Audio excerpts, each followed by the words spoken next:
नमस्कार, welcome. Finance.in bye Rajesh Kumar के channel पे आपका स्वागत है। आइए हम लोग आज जानते हैं अंबानी, अडानी और टाटा की कहानी। अब अंबानी, अडानी और टाटा की कहानी जानने का एक उद्देश्य है। उद्देश्य ये है कि पिछले एपिसोड में हम लोगों ने डिस्कस किया था कंपनीज के बारे में। 6 तरह की कंपनीज होती हैं: proprietorship, partnership, limited liability partnership, private limited, public limited, जिसको लिमिटेड कंपनी का हम लोगों ने ये डिस्कस किया था, बताया था कि किस तरह की ये कंपनियां होती हैं और किस तरह के लोगों को सुटेबल। तो हम लोग आज जानते हैं कि टाटा, अंबानी, अडानी लिमिटेड कंपनीज का काम करते हैं, लेकिन क्या ये शुरू से था? यही जानना है हमें इस एपिसोड में कि क्या इनकी भी शुरुआत हमारे आपकी तरह छोटी शुरुआत हुई है या इन्होंने बड़ा ही शुरुआत किया और बृहद रूप में ही शुरू से काम किया। आइए इसको जानते हैं। तो आज हम जानते हैं, शुरू करते हैं कहानी धीरू भाई अंबानी, रिलायंस इंडस्ट्रीज लिमिटेड, जिसको हम लोग आज जानते हैं भारत की बड़ी कंपनियों में से एक, नंबर 1 या नंबर 2 के स्थान पर होगी ये ऐसी कंपनी रिलायंस इंडस्ट्रीज लिमिटेड। इसका शुभारंभ धीरू भाई अंबानी ने किया था 1958 में। उस समय ये रिलायंस इंडस्ट्रीज लिमिटेड नहीं थी, उस समय ये कहलाती थी रिलायंस कमर्शियल कॉरपोरेशन। 1958 में इसकी शुरुआत मस्जिद बंदर मुंबई में है, वहां एक 350 से 500 स्क्वायर फीट के ऑफिस से शुरू हुई थी, जहां एक मेज, एक कुर्सी, 3 कुर्सी आगंतुकों के लिए, इससे ये ऑफिस स्टार्ट हुआ था। शुरू में ये एक पार्टनरशिप कंपनी थी, फैमिली मेंबर्स। बाद में कुछ और भी पार्टनर, एक चंपक लाल जैन इसमें शामिल हुए, पार्टनर शामिल हुए, और ये कंपनी 1966 तक चली। 1966 में धीरू भाई अंबानी टेक्सटाइल मैन्युफैक्चरिंग में आए और बीमल ब्रांड की स्थापना की। बीमल, वनली बीमल, हम लोग सुने होंगे, वनली बीमल एक उस समय भारत का सबसे बड़ा ब्रांड था और कपड़े का ब्रांड था और काफी पॉपुलर था, इसकी सेल्स भी काफी थी। 1966 में बीमल ब्रांड के शुरू होने के साथ ही और टेक्सटाइल मैन्युफैक्चरिंग स्टार्ट होने के साथ ही कंपनी प्राइवेट लिमिटेड हो, चंपक लाल जैन बाहर आ गए थे और प्राइवेट लिमिटेड कंपनी बन गई, रिलायंस कमर्शियल कॉरपोरेशन पर प्राइवेट लिमिटेड कंपनी बन गई। Reliance textiles industries private limited के नाम पे काम होने लगा। 1973 में Reliance textile industries private limited बन गई रिलायंस टेक्सटाइल इंडस्ट्रीज लिमिटेड। कुछ और शेयर होल्डर्स आए, बहुत सारे शेयर होल्डर्स आए। एक लिमिटेड कंपनी में 200 से अनगिनत शेयर होल्डर्स रह सकते हैं, तो उतने शेयर होल्डर्स आए, एमलगेमेशन हुआ, मर्जर हुआ और Reliance textile industries private limited बन गई रिलायंस टेक्सटाइल इंडस्ट्रीज लिमिटेड 1973 में। कारोबार चलता रहा। फिर एक मुकाम आया 1977 में, 1977 में, जब आईपीओ लॉन्च हुआ, इनिशियल पब्लिक ऑफर, जिसको हम लोगों ने पिछले वीडियो में बताया है, कंपनीज के वीडियो में बताया है कि लिमिटेड में आईपीओ का क्या योगदान है, आईपीओ कितना महत्वपूर्ण होता है। उस वीडियो का लिंक हम लोग डाल देंगे इस वीडियो में, आप जाके उस वीडियो को देखें या फिर चैनल में जाएं, चैनल में जाके आपको सारे वीडियोस मिल जाएंगे। 1985 में रिलायंस टेक्सटाइल इंडस्ट्रीज का रीनेम हुआ, नया नाम दिया गया और वो नाम हुआ रिलायंस इंडस्ट्रीज लिमिटेड। और ऐसा इसलिए हुआ कि तब तक Reliance textile industries limited diversify कर गई थी कि बहुत सारे कंपनियों में, बहुत सारे जगहों पे ये काम करने लगी, बहुत सारे फैकल्टी में ये काम करने लगी और काफी डाइवर्सिफाइड हो गई।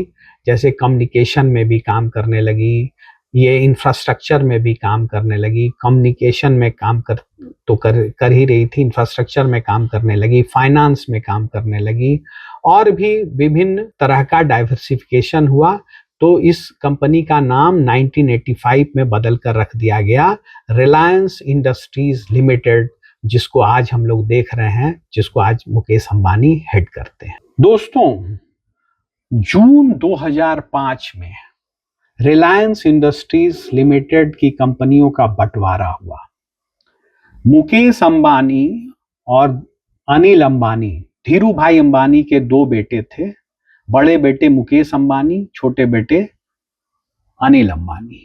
मुकेश अंबानी को मिला रिलायंस इंडस्ट्रीज लिमिटेड का बागडोर और IPCL, Indian petrochemical corporation limited का बागडोर। बंटवारे में मुकेश अंबानी जी को ये दो कंपनियां मिली। वहीं छोटे बेटे अनिल अंबानी जी ने बागडोर संभाला अनिल धीरूभाई अंबानी ग्रुप का, एडीएजी ग्रुप का। इन्होंने रिलायंस इंडस्ट्रीज लिमिटेड की कुछ कंपनियों का बागडोर संभाला और उनको एक ग्रुप में डालकर एक कॉरपोरेशन बनाया, अनिल धीरूभाई अंबानी ग्रुप। इसमें प्रमुख कंपनियां थी Reliance communication, Reliance infrastructure, Reliance power और अन्य भी कुछ कंपनियां। तो दोस्तों, इस तरह हम लोग देखते हैं कि रिलायंस इंडस्ट्रीज लिमिटेड की भी एक छोटी शुरुआत हुई, पार्टनरशिप कंपनी रही, उसके बाद प्राइवेट लिमिटेड बनी और फिर फाइनली लिमिटेड बनी। और आज हम जानते हैं कि रिलायंस इंडस्ट्रीज लिमिटेड कितनी बड़ी कंपनी है। ये कंपनी देश में तो कारोबार कर ही रही है, विदेशों में भी इनका कारोबार है, अमेरिका में भी इनका कारोबार है। अमेरिका में एक बहुत बड़ी पेट्रोलियम कंपनी है सेल, उसमें भी इनका काफी बड़ा हिस्सेदारी है। और भारत की जो सबसे बड़ी रिफाइनरी है हजीरा में, वो भी रिलायंस पेट्रोकेमिकल्स लिमिटेड का हिस्सा है। और ये कंपनी विश्व की आधुनिकतम रिफाइनरी है और विश्व की नंबर 1 टेक्नोलॉजी यूज करती है और इसे कार्बन क्रेडिट्स भी मिलता है। कार्बन क्रेडिट एक ऐसा पॉइंट्स है जो अगर आपकी मशीनरी बहुत पर्यावरण फ्रेंडली है, आपकी मशीनरी वर्ल्ड की नंबर 1 टेक्नोलॉजी यूज करती है और उत्सर्जन, कार्बन उत्सर्जन नहीं करती है, बल्कि वो कार्बन को चेंज कर देती है इन्वायरमेंटल फ्रेंडली प्रोडक्ट्स में, तो आपको कार्बन क्रेडिट्स मिलता है। कार्बन क्रेडिट्स से कितने तरह के फायदे होते हैं, टैक्स में फायदा होता है, कुछ गवर्नमेंट का मॉनेटरी इंसेंटिव भी मिलता है। जो कंपनियां कार्बन क्रेडिट लेने में सक्षम हो जाती है या जिसकी टेक्नोलॉजी नंबर 1 होती है, इन्वायरमेंट फ्रेंडली होती है और कार्बन उत्सर्जन को इन्वायरमेंट फ्रेंडली प्रोडक्ट्स में बदल देती है, उनको कार्बन क्रेडिट्स मिलता है। तो इस तरह की कंपनी है आज के डेट में रिलायंस इंडस्ट्रीज, जिसको हेड करते हैं मुकेश अंबानी। और इनका एक बहुत नामी और बृहद घर है मुंबई में, एंटेलिया, जो 26 मंजिला घर है, 160-80 कार की पार्किंग है, ऑफिसेज भी है, रिलायंस इंडस्ट्रीज की ऑफिसेज है, गेस्ट हाउस है, हर फ्लोर पे कुछ ना कुछ है।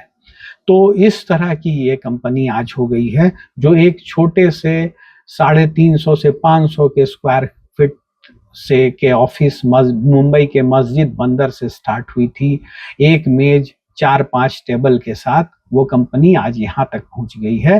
तो ये एपिसोड का बताने का अर्थ ये है कि शुरुआत छोटी होती है, लेकिन प्रबंधन हो, लगन हो, फिनांस प्रबंधन की जानकारी हो, रिस्क मैनेजमेंट की जानकारी हो, जुनून हो, लगन हो और सफलता तक पहुंचने का मादा हो, तो आदमी छोटे से बहुत ऊपर तक चला जाता है। ये बताने के लिए ये एपिसोड है। अब दोस्तों, हम लोग एक दूसरी कहानी, एक दूसरे ग्रुप की कहानी जानते हैं और वो उस ग्रुप का नाम है अदानी ग्रुप। अदानी ग्रुप 1988 में एक पार्टनरशिप कंपनी के रूप में शुरू हुआ।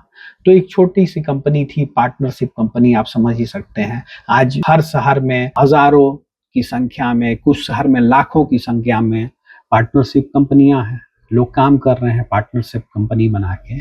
उसी तरह का स्टार्ट हुआ अदानी ग्रुप का 1988 में, बहुत पीछे भी नहीं, आप मुश्किल से आपको 35 से 40 वर्ष के पहले ये स्टार्ट हुआ। 5 लाख के कैपिटल से ये स्टार्ट हुआ था और अडानी एक्सपोर्ट नाम की एक कंपनी बनी थी जो पार्टनरशिप में काम करना शुरू किया अडानी एक्सपोर्ट। 1993 में ये लिमिटेड कंपनी बनी। इस तरह जो है आपको अडानी ग्रुप 1993 में बहुत सारे शेयर होल्डर्स को एकत्रित कर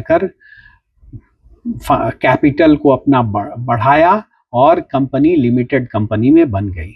1995 से अडानी ग्रुप तेजी से डाइवर्सिफाई करने लगा। बहुत सारी कंपनी में अडानी ग्रुप डाइवर्सिफाई कर गया।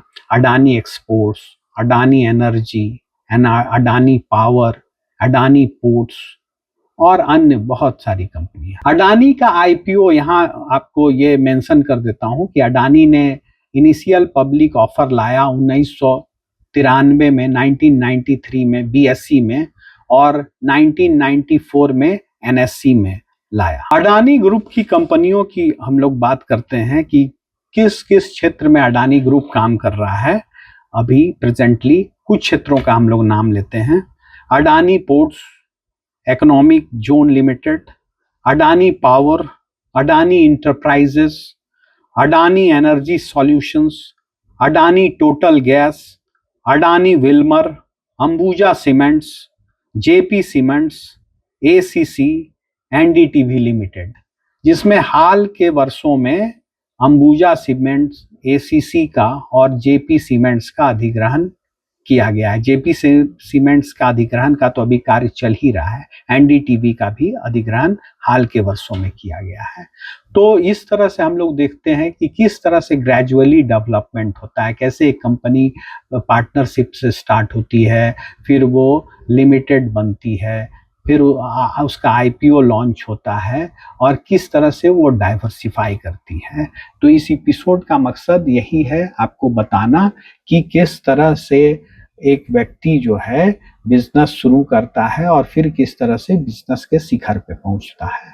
आइए इस क्रम में हम लोग एक और भारत के बहुत बड़े ग्रुप को डिस्कस करते हैं और वो है टाटा ग्रुप। टाटा ग्रुप का नाम आते ही दोस्तों नाम आता है TISCO, Tata iron and steel company limited, Jamshedpur Tata. इसकी स्थापना 1908 में जमशेद जी नूसरवाजी टाटा ने किया था। अब जमशेद जी नूसरवाजी टाटा कौन थे? तो जमशेद जी नूसरवाजी टाटा, इन्होंने बिजनेस स्टार्ट किया 1868 में 21,000 रुपए की कैपिटल के साथ। अब ये 21,000 रुपया उतना छोटा अमाउंट नहीं है जो आज का है, उस समय 21,000 करोड़ों रुपया में होता था। तो इन्होंने करोड़ों रुपया से स्टार्ट किया। 1917 में प्राइवेट लिमिटेड बनी कंपनी और बाद में ये कंपनी होल्डिंग कंपनी के स्ट्रक्चर में काम करने लगी। टाटा सन्स जो है एक कंपनी है टाटा ग्रुप की, ये कंपनी ही सारे अन्य कंपनियों TISCO, Tata Motors, Tata consultancy services, Tata power, Tata technologies, जितनी भी टाइटन, जितनी भी टाटा की बड़ी बड़ी कंपनियां हैं, इनकी मालिक एक कंपनी ही है, वो कंपनी है टाटा सन्स। तो इस स्ट्रक्चर को कहते हैं होल्डिंग स्ट्रक्चर।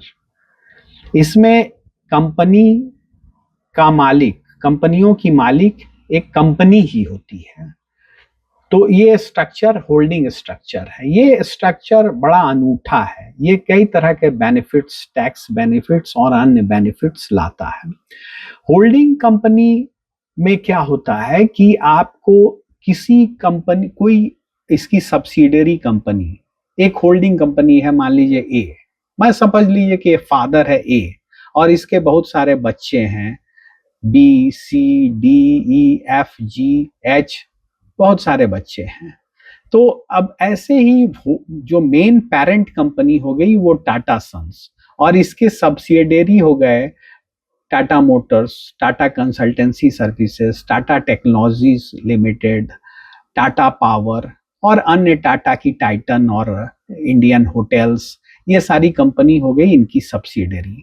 तो होता क्या है कि अगर कोई कंपनी लॉसेस भी कर रही है तो चूंकि टाटा सन्स ही फाइनली एक साथ टैक्स रिटर्न्स टाटा सन्स डालती है, तो मान लीजिए कि अगर कोई एक कंपनी काफी प्रॉफिट में है और बी कंपनी लॉस में है, सी कंपनी प्रॉफिट में डी है, तो बी कंपनी का लॉस जो है बाकी के प्रॉफिट में एडजस्ट हो जाता है। बाकी के प्रॉफिट में एडजस्ट हो जाता है तो क्या होता है, टैक्स कम आता है।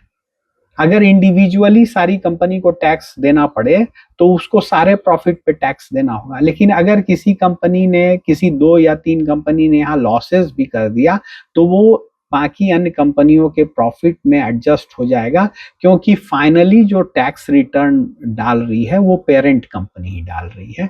तो इस तरह से टैक्स बेनिफिट होता है। और एक और बेनिफिट होता है रिस्क लेने की कैपेसिटी। ये टाटा डाइवर्सिफाई कर सकती है, रिस्की एरियाज में जा सकती है और रिस्क ले सकती है, क्योंकि इसको मालूम है कि अगर इसको लॉस हुआ तो ये इसकी जो टैक्स लायबिलिटी है अन्य कंपनियों को वहां कंपनसेट होगी और इस तरह से इनका नुकसान थोड़ा कम होगा।